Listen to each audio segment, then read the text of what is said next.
कराची की मकामी अदालत ने आरजे शॉपिंग मॉल आतिश ज़दगी केस की मुल्ज़िमान की दरख्वास्त ज़मानत मुस्तरद कर दी। अदालत ने आतिश ज़दगी केस में गिरफ्तार 8 मुल्ज़िमान की दरख्वास्त ज़मानत का महफूज फैसला सुना दिया। इस पर मजीद बात करते हैं डॉन न्यूज़ के नुमाइंदे शफी बलोच से। जी शफी, क्या फैसले में कहा गया है? जी, आज मुल्ज़िमान की जानिब से दायर की गई दरख्वास्त जमानत पर अदालत ने तरफेन की दलील सुनने के बाद जो है वो दरख्वास्त निपटा दी है और अदालत ने दरख्वास्त जमानत मुल्ज़िमान की मुस्तरद कर दी है। और इन मुल्ज़िमान में फैजान, आबिद शाह सुल्तान, सलीम मोहम्मद, इमरान, अदनान, हसान, आशिर और यावर शामिल हैं।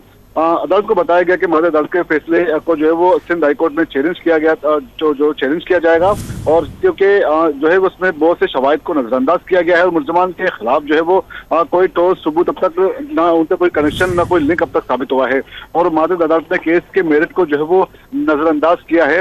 मुल्ज़िमान के वकील ने मौक़िफ़ इख्तियार किया है कि वो इस सिलसिले को लेकर जो है वो हाई कोर्ट जाएंगे, जबकि दूसरी जानिब इस्तग़ासा की जानिब से जो ट्रायल कोर्ट में मौक़िफ़ इख्तियार किया गया है उसमें यह कहा गया कि मुल्ज़िमान ने इसमें जो है वो गफलत बरती है और मुल्ज़िमान इस के मुर्तकिब करार पाए हैं, लिहाजा मुल्ज़िमान की दरख्वास्त जमानत मंजूर न की जाए।